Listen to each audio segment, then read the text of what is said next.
videos on a weekly basis. But as you guys are probably well aware, Drew, I'm not sure if I've seen you on my workshops before. I think have we had a one-on-one call together?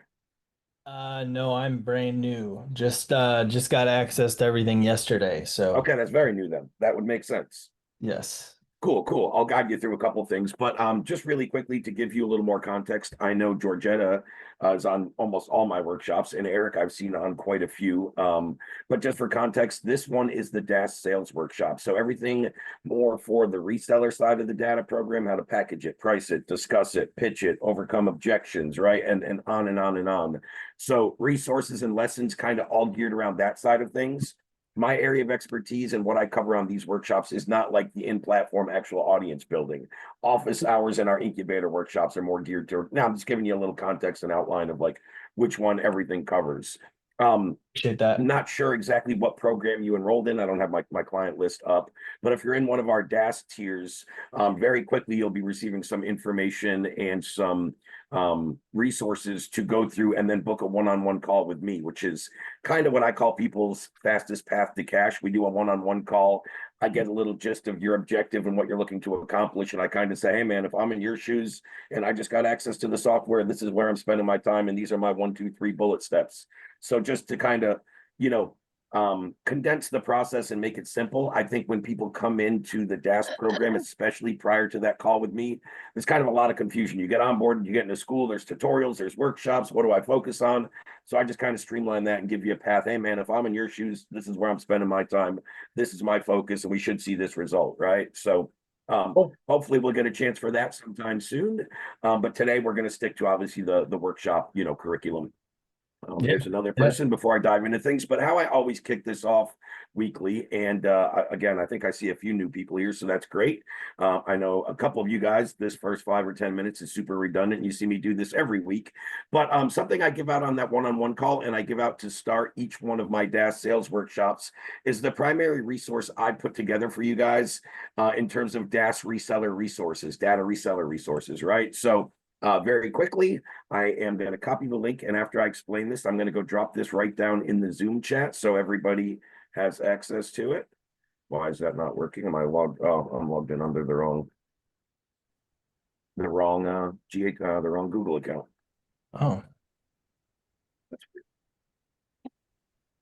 weird. I can't access my own sheet that I created, but no,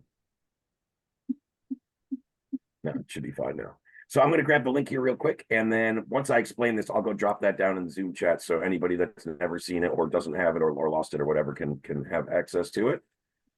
Of course, just because I'm on Zoom and screen sharing, everything's going super slow.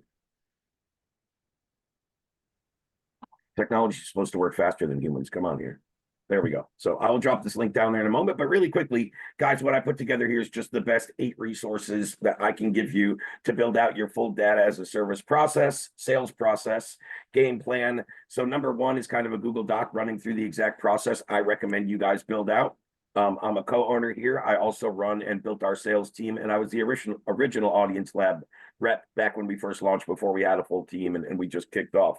So I'm going to show you guys exactly how I built out our process when we were little and kind of how that's evolved into the process we have now today with, a handful of full-time reps taking calls and me kind of overseeing. Number 2 is just a tutorial where I go over that document and maybe screen share what that really looks like in our funnel as opposed to just a layout on a document. Number 3, guys, I always am sharing with you what we are doing here at Audience Lab to get results. So basically everything is in terms of the creative, the current 9 ad sets that we're running, the email messaging and copy we've seen the best success with for different objectives, short form, messaging we use for, cold email, LinkedIn, outreach, cold messaging that we found better success with short form than long form when, that's your main objective. So again, a lot of the creative, the copy, the videos, the email that we've used to have success. Number 4 and 5 on my screen, as you'll see when you go through that document. Number 1, I recommend a 2-call process. So number 4 on the screen here, that's your script already built out for call 1. Number 5 is your script built out for call 2, the actual sales or demo call. If none of you guys have seen yet, number 6 is the pitch deck we give you guys to use on your sales calls, right? Nothing here is branded to Audience Lab. Make a copy, swap out the first slide with your own branding, logo, images, whatever you want. But just a short, 15-slide pitch deck. on how we build and target these audiences, how we can then loop it into their ads, how identity resolution works. We give you, you know, a half dozen or a dozen different case studies in there you guys can leverage as you're building out your own, right? Number 7 is just more specific about the identity resolution or the pixel pricing. And most specifically within the description of that video, as I say every week, guys, there's a link to our pixel forecast calculator. So go through the video. You'll see exactly how that calculator works. If you're on a call with a client, potential prospect, whatever, just by asking them a few questions like how much web traffic they get, average order value, current cost per acquisition, and maybe a website conversion rate. If we can understand that data and plug it in, it'll show us a rough guesstimate of how much revenue they're leaving on the table by not using this tool. So that can be really helpful. And then lastly, guys, a Google Doc with about 20 of my sales call recordings. So some of the feedback I've gotten from some of you, I think 1 or 2 of you actually on this call, but some of our other clients is, you know, going through my calls, it just made them understand the terminology and the verbiage to use a little better, right? They picked up how I was more relational, and it was just like you're talking to a friend and not a scripted sales call. So whatever you can take from some of my style or how I do and, you know, implement that to your style, I found a few people to find that very beneficial. So I'm going to go drop that link right here in the chat for everybody now, if you haven't had that or seen that, and that is in there now. So we're going to dive into that. Now, really quickly, I'm going to stop screen share and go into one other thing. Does anybody, I'd love somebody to volunteer, even if you're new in the program, actually probably not quite as helpful if you're brand new, like Drew a day or two. So I'll exclude you from this one, but I'd love to do an exercise, and I'd love somebody to just volunteer and come out of their comfort zone and kind of role play with me here. But I want to show you guys an exercise that I've noticed to be a big difference maker in our clients that get wins really, really quick, as opposed to people that take a couple months to figure it out, right? I've kind of figured out something. It's much easier if I could do it with somebody. So if anybody just wants to have a quick conversation and answer a couple of questions for me to the best of their ability, either put your hand raise emoji up on the screen. There you go, Joey. I'm going to call on you first. Hey, Right Raymond. off the bat. Glad to have you on, and thank you for volunteering. So really quickly, just to get a little context, how long have you been on the Audience Lab platform or in the program? 2 weeks. I've kind of messed up a little bit with my audience, but 2 weeks. Okay. And we can go through some of that. And I don't recall, I'm usually pretty good with names, barring I speak with a lot of clients, so I'm not perfect, but I don't recall you booking in with me and having a one-on-one call with myself yet, have you? No, I didn't know that was available, but I do now. Depends on what program you're in. Are you in any of the DaaS tiers? Did you sign up for DaaS or the incubator level? The DaaS, the Well, then, first level. Yeah, then you definitely received a message after your onboarding call. Do you remember who onboarded you? Was it Lewis, Roe, Andrew, Jaden? We have a few guys. It could have been Andrew. I'm not sure, sir. Go back and check your messages from that day. My team is very, very good about this. Normally somebody just doesn't see it or it goes to a spam folder or something, but you would have received information after that onboarding call with 2 videos and then a link to book with me one-on-one.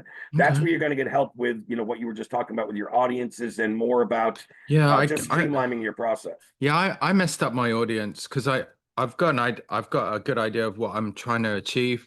What we did do, I had a session with one of the guys, and it was after one of the group calls, Okay. and we went through the audience. I tried to recreate it and screwed it up, and then I recreated it twice. So I've got 2 broken audiences. I'm not. Hey man, I'm new. We can Okay, get I can get those reset or those credits restored, and we can get you the support you need with that. It's a kind of a different call, so just DM me in school after, and I'll get you that information. Yeah, just shoot me a DM in school, and I'll send you over some support resources where you can get that stuff addressed. I really appreciate that. Yeah, no problem. Again, you being new, I'd love you to still participate. I don't know how effective it'll be, but let's try the exercise. Yeah, okay.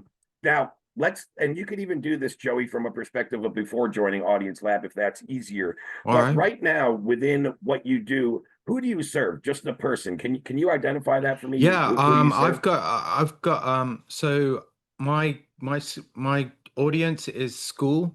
I've got a chess club. What we do is we try and help people who are club chess players increase their ranking from, like, I don't know, 200 all the way up to international master, and maybe one day we'll get some people into grandmaster. But essentially, it's kind of, I mean, I played chess when I was like 9 years old. I ended up now owning a chess school. and Okay. we're just trying to push them up the rankings.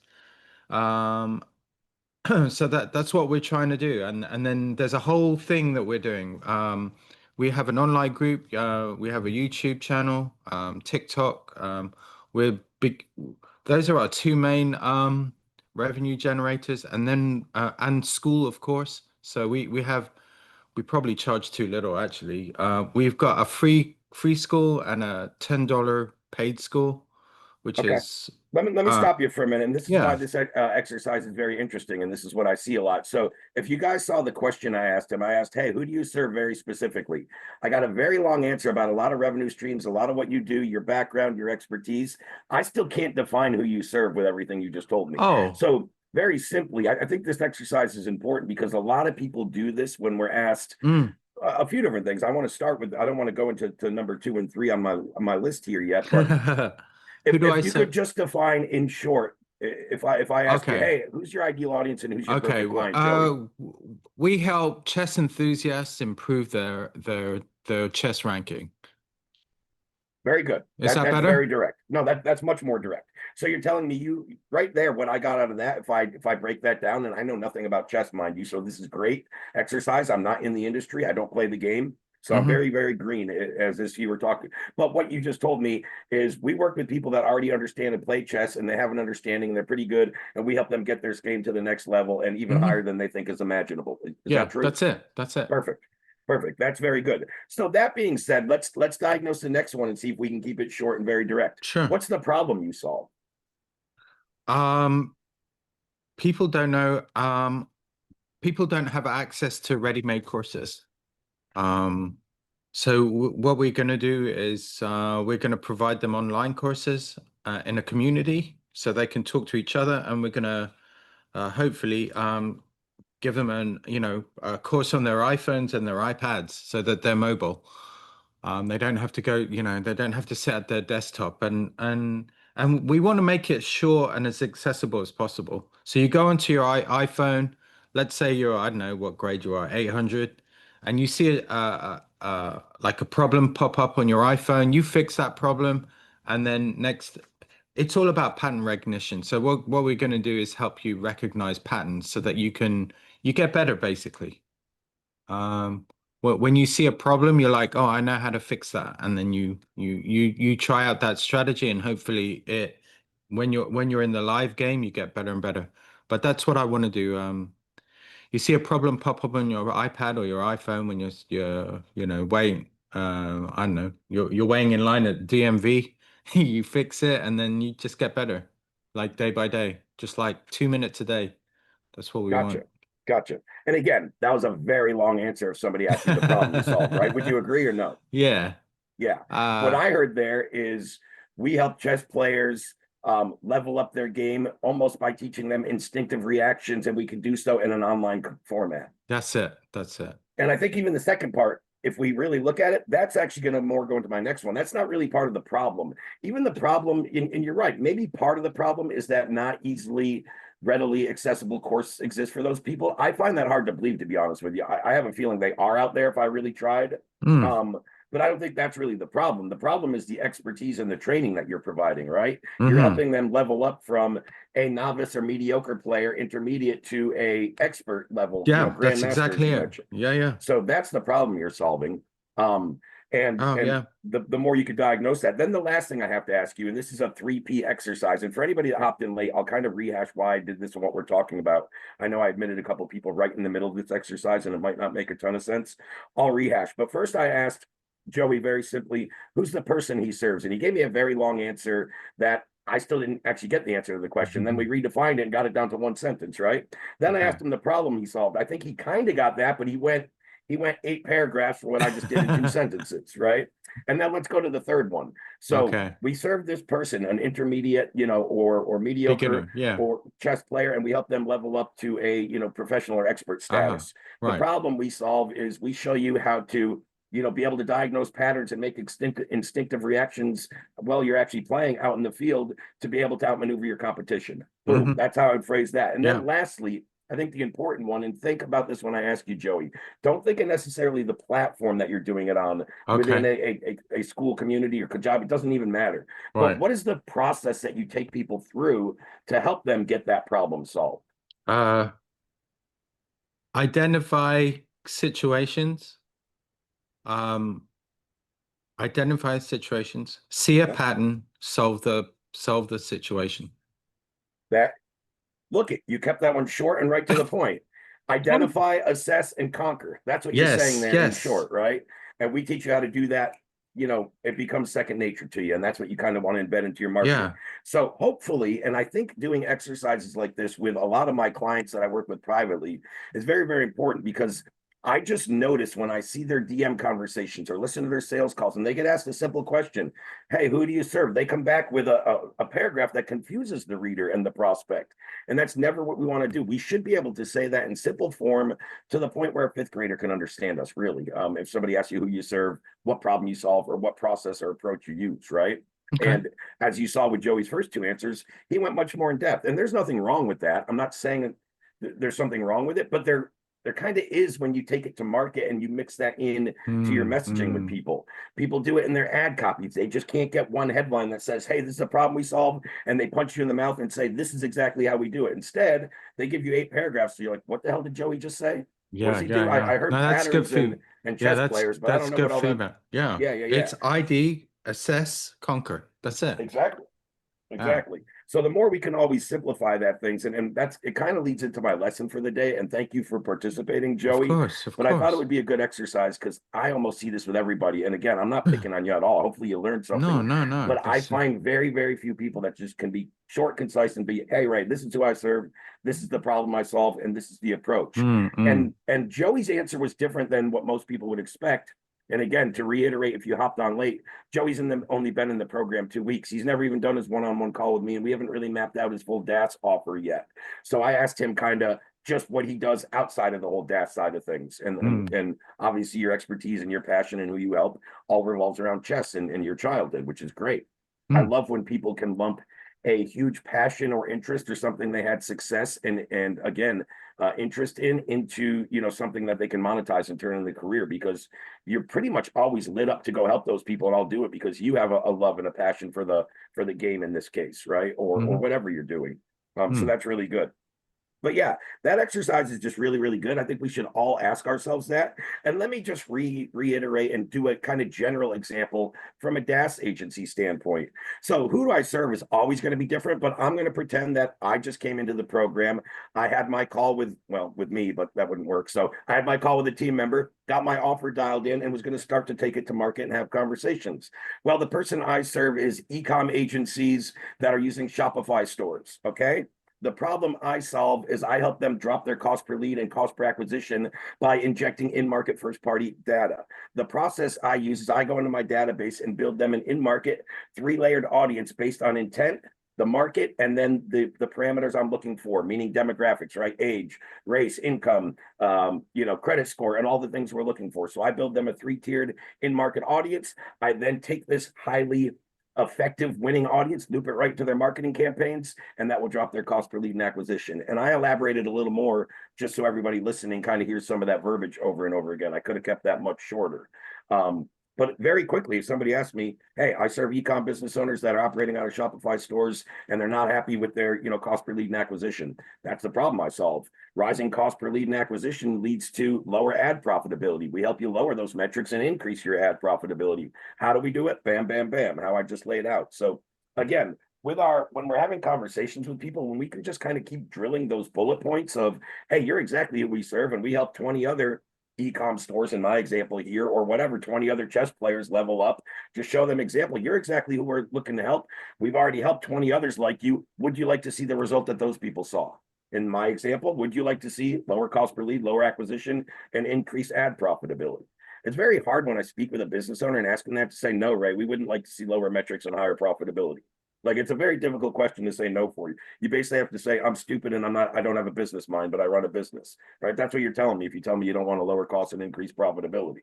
So Again, I thought that'd be really helpful. I'm going to go into a little of what this kind of segues right into my lesson. And then, guys, I always leave time open at the end for Q&A, collaboration, and back and forth. So we'll dive into some of that as well. But I'm going to screen share and just go into a couple things I had planned and prepared really for today's session here.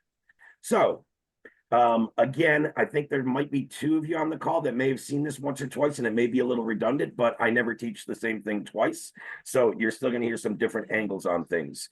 But kind of the biggest aspect of getting everything we just talked about with that exercise with Joey and the example I gave with person, problem, and process, the best way to now create engagement is we need to shift our thinking from what information do I need to convey to what questions do I need to ask my audience, right? That's what I kind of do there. Hey, if I could show you this result, would you see that profitability? Yes.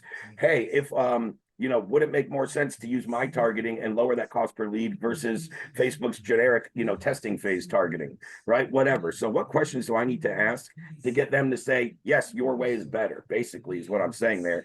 And we do this by creating knowledge gaps. So any of you that have followed me for a while or been through any of my PDocs content, which for any of you that don't know, that's one of my sister companies and a company that's actually older than Audience Lab. PDocs, just so everyone knows, stands for pains, desires, obstacles, common beliefs, and steroids, also known as attention grabbers in the market.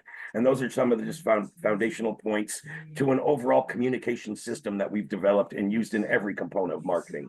We started with VAs and organic outreach. We put this into ad campaigns, into emails, into LinkedIn outreach, into everything you can think of. But the common thread was always coming back to knowledge gaps and creating effective knowledge gaps. So I want to give you guys a little more understanding of that here today. It's basically taking problems people already know and then creating an unexpected solution that creates curiosity and an actual need to close the gap in their mind. Basically saying, hey, it sounds like you're going through this. Then you lay out an unexpected solution. And because it's an unexpected solution, meaning something outside of the standard. So let's just say, hey, my ads aren't performing. Well, what are we normally told? You got to go back and create new creative. Maybe you're not targeting well. Maybe your agency's blowing smoke up your you-know-what and over-promising and under-delivering. We could say all the same things, or I could say, hey, do you think the big problem you're facing here, Joey, isn't necessarily your creative? And maybe it is more toward the targeting side of things, meaning if I could show you how to build an in-market pre-existing winning audience in an awesome super graph, tracking over 280 million users, 1.9 trillion behaviors, and 60 billion URLs daily, I can go in there and build you a winning audience and loop that right into your ad manager and run your creative to them. By totally eliminating Facebook's kind of crappy targeting parameters, almost overnight, you're going to see a drop in cost per lead and acquisition. Have you ever targeted that way, right? And now use the same creative, right? I don't need to build new shit. Okay. That's what I was just getting to. So as I keep going, when I work with clients, a lot of times, especially individual brands, if I'm selling to, different than like my agency business model, but when I'm talking to an individual brand advertiser or business owner, I'm like, yeah, let's go back to your best performing creative because I bet you stopped it because of fatigue or because it hit your full audience. Let's go take that creative and run it back to this audience and ramp back up. We can almost tell by past performance. We can just take our new audiences, we built them and run some of their past best performing campaigns.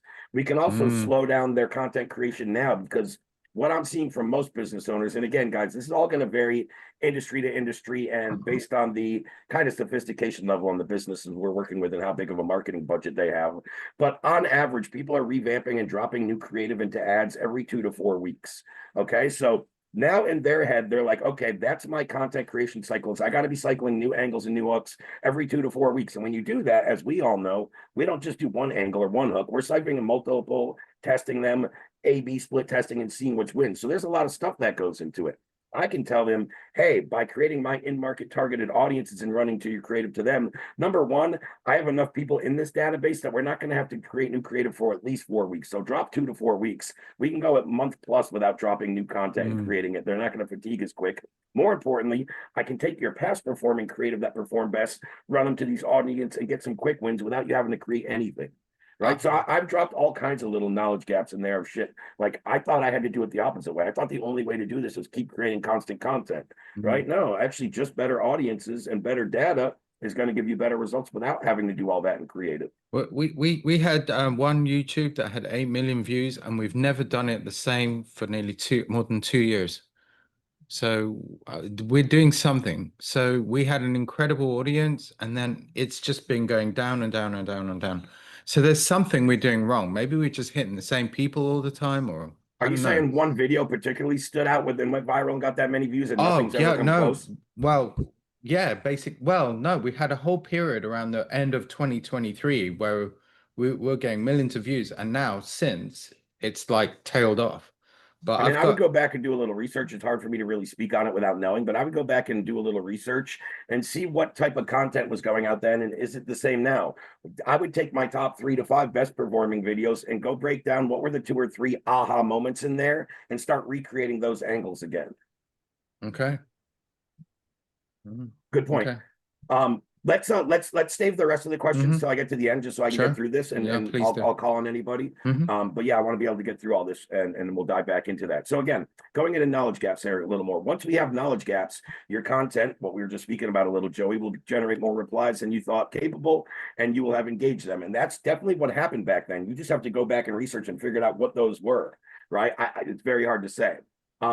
Dozens of people will be learning to close the gap that you just created. So what happens in the human psyche, is the human brain, is, okay, what Joey just said makes sense. Nobody's really told me that before. How do I find out more, right? And it makes it much easier to take them to the call to action. Could be a checkout page, could be a VSL, could be a sales call, whatever that may be in your process, right? So basically, I think I skipped over. Oops, I went backwards. My mouse is jumpy. How to create knowledge gaps. Very simple, is identify the specific problem or challenge that your prospect is facing, or the problem that you solve. They're going to be interchangeable there. You can word it however you want, but the problem you solve should be the problem or challenge that your ideal prospect is facing. If not, you either got to switch the problem you solve or switch the audience you're going to, right? Then you break down what's called the counterintuitive problem and create an unexpected solution. So how I always do that is I just go out there and look at the mainstream solutions. And as I just said, if my generic problem is rising ad costs and cost per lead and acquisition, I go look at the mainstream solutions, and everybody's talking about content, and people are talking about hiring agencies, and people are talking about taking Facebook ad courses. And I say, what if you didn't have any of that? What if I could just show you an alternate way, just by using my awesome database, on how we can solve this problem without having to do those things? And that's the unexpected solution, because they're like, oh shit, nobody's told me that solution before. And then you put those 2 things together and you create an unexpected solution. And I'll give you a couple examples here. And this is certainly probably more true today than ever in the market. What you're seeing on this slide, with the real, I would say, trust in the market being one of the fragile issues that we kind of have to tiptoe around, right? A lot of other service providers overpromise and under-delivering. We all hear, I've been burned by marketing companies in the past, all that. So that all said, even before we ever kind of reach our prospect with content, they're always in defense mode. They've been burnt. They're constantly being spammed, and their armor is up. So we create what's called a knowledge gap analysis. And I'm going to run you guys through this exercise. And then there's a resource I give you where I'll give you a whole video going into it, and you can build this out for yourself should you choose. This is something I do for, again, my private PDocs clients, and I'm going to take you through the exercise. But basically, what we do is we map out every possible scenario on how to help your prospect. Doing this, you're going to uncover multiple knowledge gaps. I've found with a majority of clients, and I've done this for, I stopped counting after 150 clients. I don't know how many knowledge gap analyses we've done.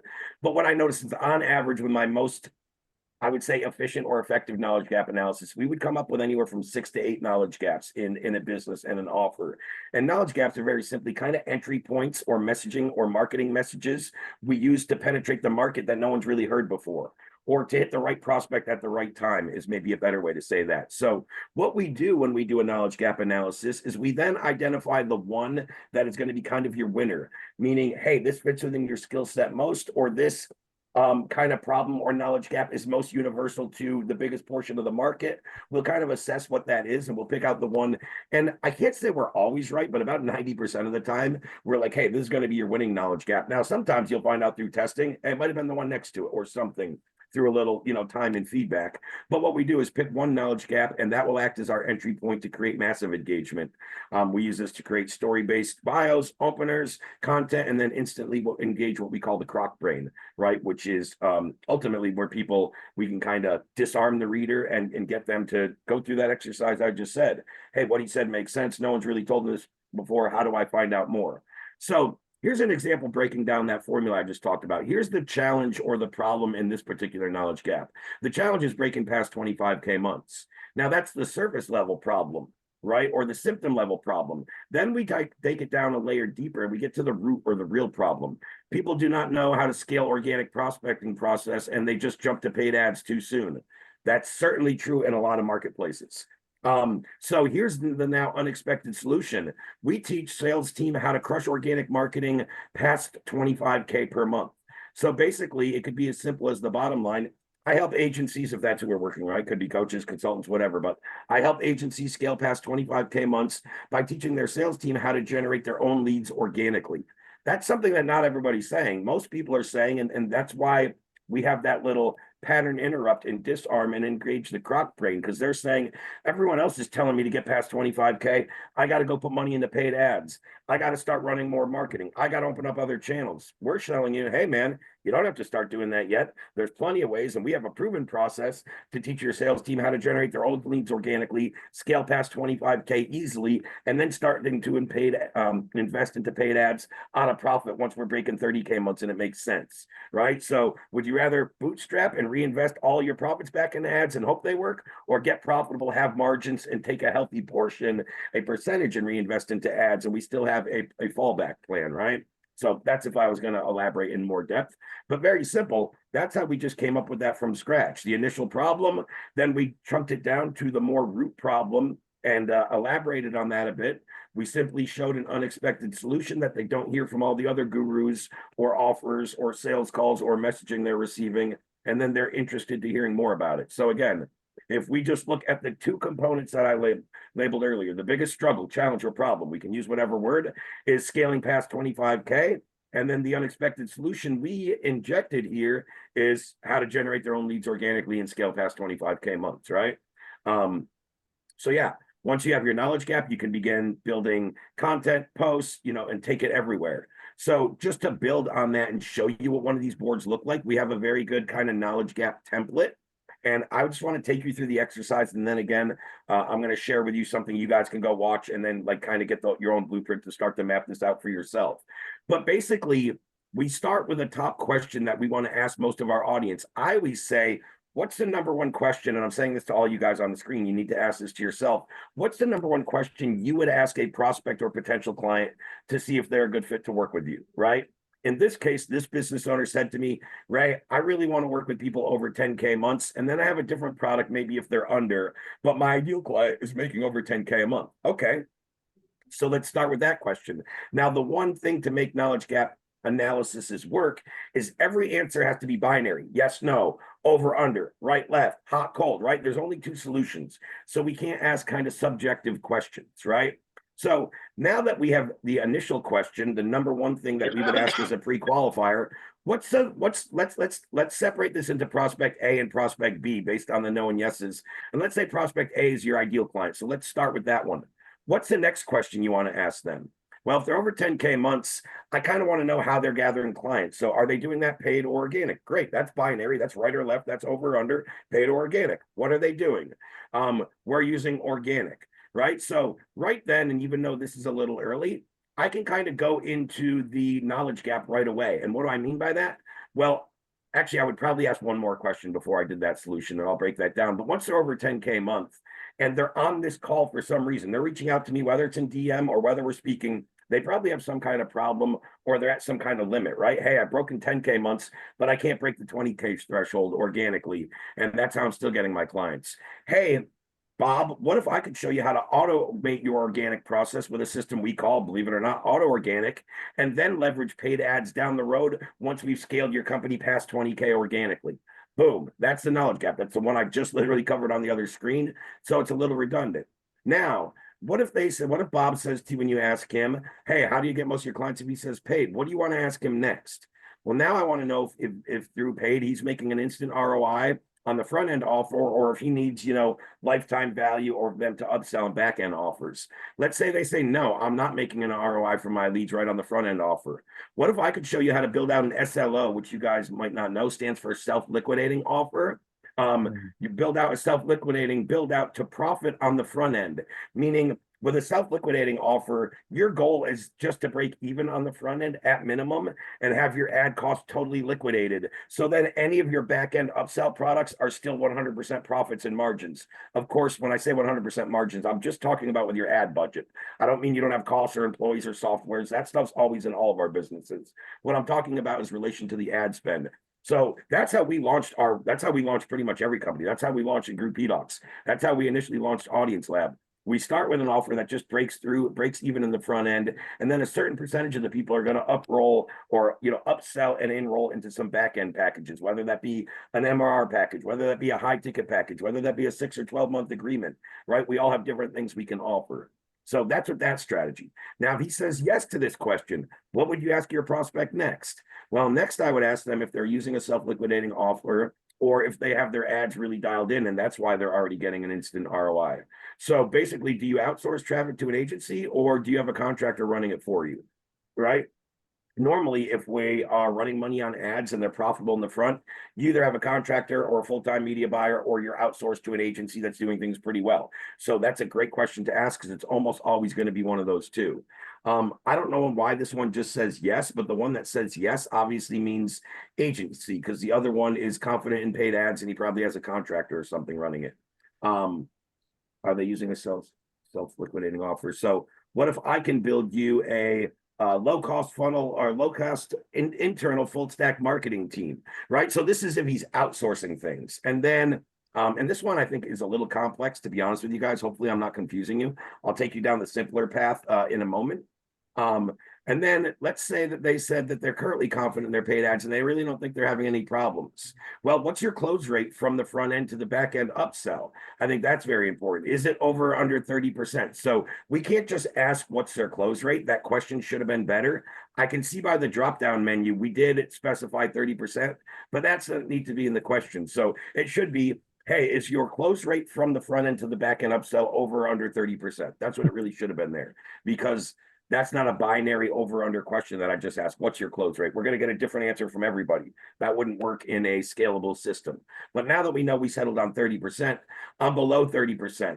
Okay, where I think your big gap is, and what I could show you, Mr. Business Owners, what if I could show you how to staff appointments properly and get setters and closers on your calendar to ultimately upsell at a rate above 30%? Would that be a big difference?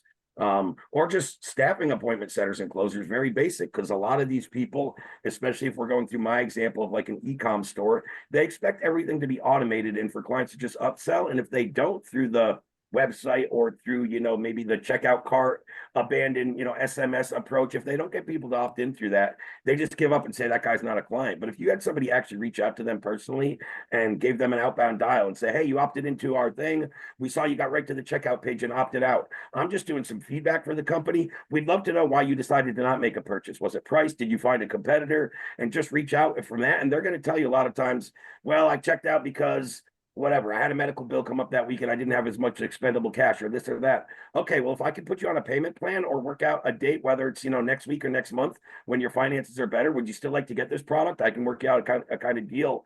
They're going to become a customer because we went that extra step. In a lot of cases, not all of them, right? But it will bring business back in and make a difference in that guy's close rate. Now, if they say they're over 30%, and as they keep answering on kind of the better side or the more successful side of this knowledge gap, you have to keep asking questions deeper. What I say is we go further and further down this knowledge gap. So every yellow bucket I just went over, here, as you go further down, generally speaking, and this is almost always true, but there will be outliers, I can't say always, as you're going down, that just means you're working with a more sophisticated, more established company or business owner or whatever. They have more stuff dialed in, and we might have to offer a different solution. Meaning, if a business owner is at 20K a month, and then I talk to another business owner at 200K a month, they're going to have vastly different challenges, and I'm going to say vastly different solutions or inject different knowledge gaps to get their attention and to pique their interest. A guy that I'm going to help get from 20 to 50K, if I say that to a business owner doing 200K, he's going to laugh at me and say, that's where you were at last year. That doesn't help me, right? So that's why we're asking these questions. And as you go down, that business owner, again, usually is getting more, you're pre-qualifying them as more sophisticated, more established, which means they probably have more revenue and more of a budget for your services or solutions. So the last question was, are you struggling to scale up without the cost rising in association with that?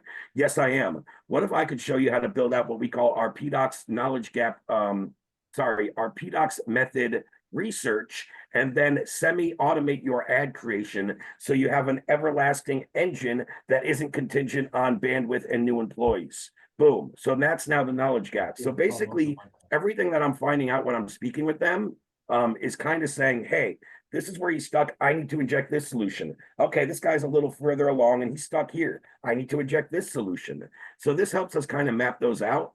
And when we do this with a lot of business owners, and guys, one of the guys I did this with was doing $500,000 a month in his coaching business. We came up with 8 knowledge gaps. 7 of them were angles and messages he had never used to penetrate his market. He'd never even thought of. So just by going through this exercise, you're going to be surprised how much you can kind of streamline and simplify, as well as how many different kind of angles or messaging points that you can dig into in your market. And then when you're speaking with somebody, what is kind of your job or your team's job too, is kind of drop them into that bucket. So, and I'm going to use the word sophistication level again. Are they entry level and novice? It's probably going to be one of the earlier knowledge gaps on your board. And I'm going down. You know, they're more and more sophisticated. Might be this knowledge gap. Now this guy. So you kind of have to, as you're talking to them, you kind of drop them into a bucket. You got everything you were looking for. Sorry, somebody's talking over me here. Nick, can you mute there? I think that might have been you. If you don't mind for a moment. Okay, good. I mean, there's a lot of data in those things. So the other thing, well, I can do on the free version or whatever we want to call it. I don't think he was talking to me. I'm not sure. Oops. Yeah, I think he was talking to someone else. Yeah, me too. I'm trying to disseminate. I couldn't tell, but okay. Let me go back and finish what I was talking about. Sorry, guys. Also, if he had a question, I didn't just want to ignore him or blow him off. Oh, I thought I just hit. Yeah, I think he's talking to someone else. Right? Yeah, I think so too. Cool. Let me go back into share. So now I stop share. And then let me just finish what I was talking about, and then we'll kick it back for Q&A and stuff.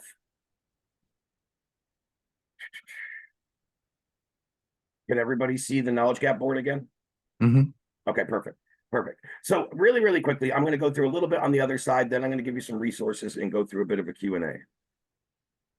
Why is my screen now frozen? I don't know. Okay, there we go. Just delayed reaction. Oh, that's better. Yeah. I'm gonna zoom it in. I gotta go. So let's go back and let's just say for this business owner, the first guy answered no right at the top. So, hey, I'm not over 10K a month. What I always ask a business owner, and what I encourage you guys to ask yourself with that prospect, is do we also work with people that kind of aren't at our established level? And do we have other services or products or expertise? And for a lot of you guys, if you offer multiple things, more like under 10K might be, say, a do-it-yourself course, whereas a more over 10K guy might be more of done with you consulting or done for you agency services, right? So you can also break that down like that. But if you have one core offer and one core thing and you work with one core audience, I would advise you not to waste time and maybe just not even go down this path. If somebody says, no, I'm not at this level, whatever that may be, right? It could be, weight loss. You could say, hey, are you currently over, under, what percentage of, body mass, body fat index, body BMI, whatever you're looking at, right? And then if somebody is over, under a certain level, you might not help them. Your plan might not be good to help them. You don't have to go down this path. So I always tell business owners, it's up to you if you kind of work with prospects or clients on both ends of the spectrum to this question. In this case, the guy was like, yeah, I still have products and services for my lower sophistication level and for people under 10K. Cool. So once you find out that they're under 10K months, what's the next thing you ask them? Well, Ray, I want to ask them if they have high ticket. Okay, if they sell high ticket.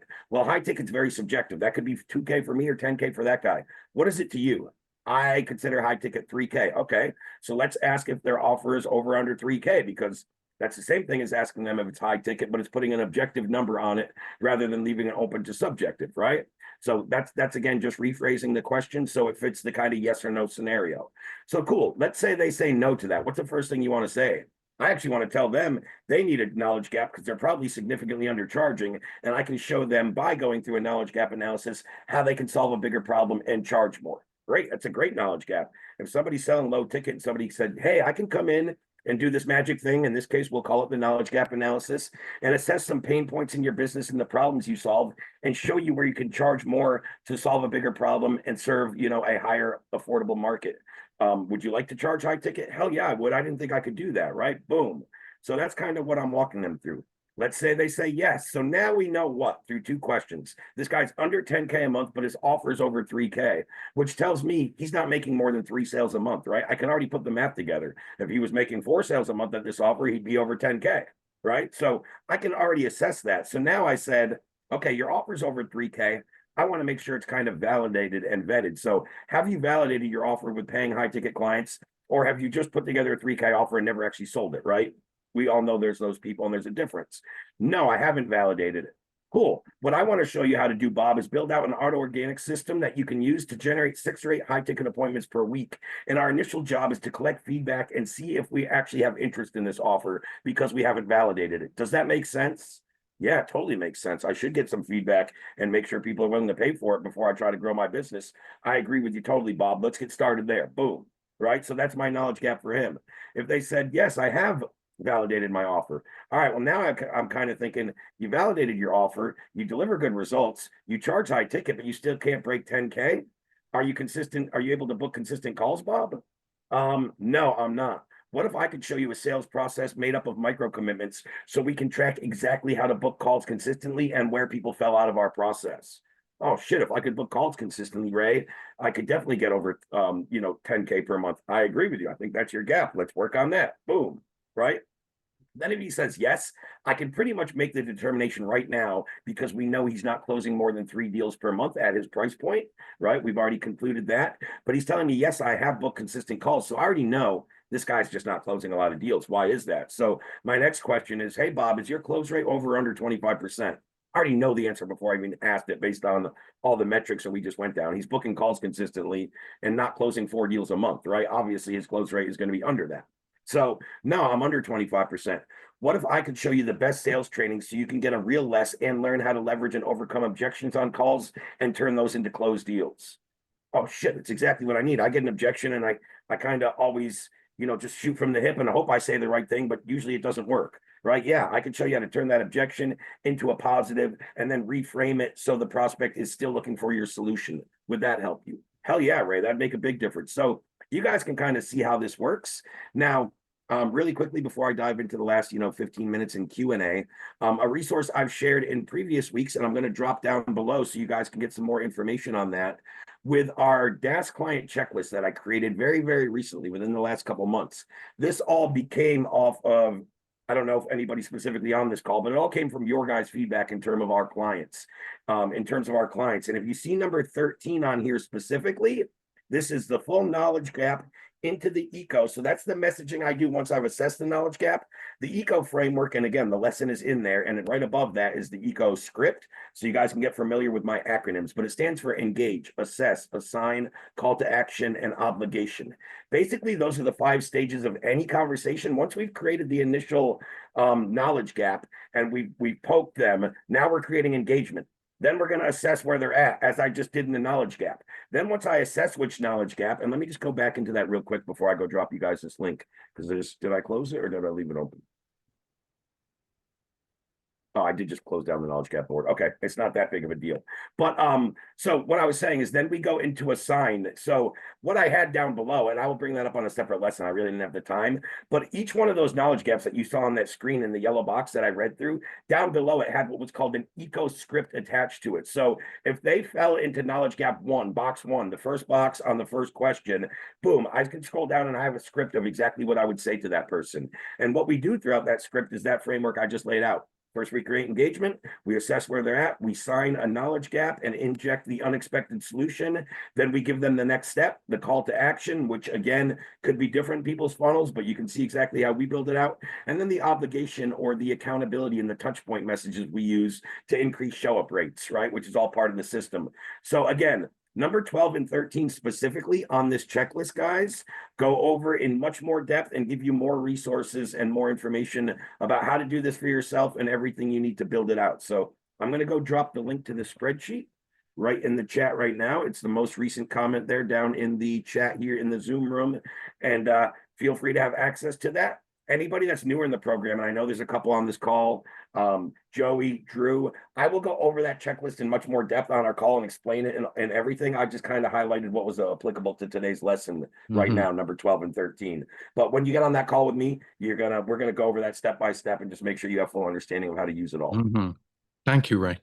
Awesome. Cool. So that's kind of my spiel. I think, hey, I got it all done in 50 minutes. I tried to do it in 45. I went over by 5 minutes. I try to always leave about 15 minutes for Q&A. But does anyone have any questions or even takeaways or something that they learned on today's lesson that they're going to implement? If so, either raise your hand on the Zoom screen or just type a 1 in the Zoom chat and I will call on you. That way, multiple people aren't trying to talk over each other, just jumping out. But I'd love to hear if anyone has any questions on what we covered, if you got any takeaway or something you're going to walk away from today's workshop and go implement into your system. Joey, I'd love to hear more from you, and thank you for all the collaboration today. I wanted to give someone else a chance if they, but I'll go. Yeah, go ahead. Well, first of all, I'm going to go through those YouTubes and see what the hooks were, why they worked. One of them I think was a mistake. So it's people commenting on the YouTube and saying, hey, you made a mistake, and it just created engagement. So I think that was one of the things that the other thing, I just realized something. We had so much traffic and they all landed in a free score. I think even if I chose did a $2 offer, it seems like a really low, because there was so much traffic going there. That completely solves the problem of this business, because they have another offer that's like $10. Yeah. And it has such a small audience compared to the tens of thousands that were going into the free. So you almost want to put like a couple of bucks, and then even that paid one, the upgrade, you'd have to completely change the offer to make that workable. But those are the things that made me think, just on literally everything you said, I was like, oh my gosh, I've got to fix this offer, because we've got a great top of the end funnel, and something happens where we're giving away free, people are taking free and not going to the next level. So there's something wrong with my offer. And I would agree, and I'll help you walk through that when you book that call with me and go through those resources. It was something. It's something you said. I was like, holy shit, that's it. And I think that might be it. I'm glad you pinpointed that. I would almost 99% agree with you. I have to see it a little more to know, but I'm almost 99% sure. And what I've always said to people is an excellent offer does a lot of the heavy lifting in the business. You could have great marketing and a great sales team with a shitty offer. I would rather have mediocre marketing, mediocre sales guys, and a great offer. And I'm going to win over that guy with all the talent and all the ad budget, but he's got a shitty offer. I'm going to beat him 9 times out of 10. Yeah. Well, we almost have no offer and then a crappy offer. And then when it comes to, if you do have a large free community, 99% of the time, you're right. You can create a small little, whatever, $1.99 a month community out of that. Small little, lowest ticket possible. And that just lets you know that people are actually willing to take out their credit card and buy, even if it's for a small little monthly thing. That lets you know that a decent percentage, I would say somewhere from 15 to 30%, depending on the audience, are likely going to upgrade into something else within the first month or two of getting your small little front end community. You know what I mean? Yeah, absolutely. But it means you're getting more serious people. In free communities, you get a lot of what are called tire kickers, and people just there consuming free information, commenting, engaging, having fun, but they're never going to actually purchase or buy anything from you. And then what they do is they consume time and resources. Now, that's not bad if your total goal is not to have buyers in that community, but I don't think that's your goal as a business owner. No, right? That's right. That's where I would have more, that kind of content would go more toward my YouTube channel. I don't really care if people buy or not. I'm getting views, it's getting more engagement, it's getting my name out there, but that's not the goal. The goal of my school communities is usually to create buyers and people that I want to be my ideal clients, right? Yeah, absolutely. Absolutely. Yeah. Is that Canva link where you get the Super Pixel sales info? So the Super 6 Pixel, and I'll show everybody again, great question, just so we're on the same page. So it wasn't in the, sorry, your comment went away when I screen shared. Let me bring it up real quick and then I'll go back to your comment. So where the Canva link was in the seller resources doc. And again, some people hopped on late. So let me go drop this again in the Zoom chat. Why does this keep happening? It keeps logging me out. Oh, I have 2 of them open, duh. I was like, there's no way I'm in the wrong freaking Google account again. Cool. So let me go drop this link again, but the seller resources number 6 here, that's the Canva link. Now you were asking, and I'm sorry, I got sidetracked. You were asking about the Super Pixel calculator. That's actually in number 7. So number 7 on the screen, when you click that YouTube video, down in the description of that video is where you get the link to the Pixel forecast calculator. So Just for clarity, this document that is just now, I just hit enter, just got dropped into the Zoom chat. Number 6 on that one is the Canva link you can use for your presentations. Number 7 gives you the link down in the description to the Pixel Forecast Calculator. Hopefully that answers that, Eric, for you. Cool, great. So, all right, guys, I don't see any other questions, and we're getting down to 5 minutes or so left. So obviously I'm not going to dive into a whole nother topic of discussion, but we'll wrap up this week's, just so everybody knows, and I know some of you guys are new. Each week in our private school community after this workshop with my own sales workshop, the replay is uploaded within 2 hours into the sales channel. So go into school, click on sales, and within 2 hours, this workshop's already always uploaded the replay. If anybody wants to watch anything back or share it with a team member, it's always going to be there. And other than that, guys, my workshop next Tuesday is canceled and on to the following week just because I'm out of the state next Tuesday. I have a full day and night trip planned with my daughter. We're going out and doing a full beach day in Rhode Island, checking out some of the Bellevue mansions, and then heading up to Fenway Park for a Sox game at night. I'm going to be on the road the whole day. There's no way I can run a workshop. So my apologies. I didn't want to sub it with a subpar coach. I just put off next week, and I'll be back on my regular scheduled broadcast Tuesday, 3 p.m. Eastern, the following Tuesday, guys. Great.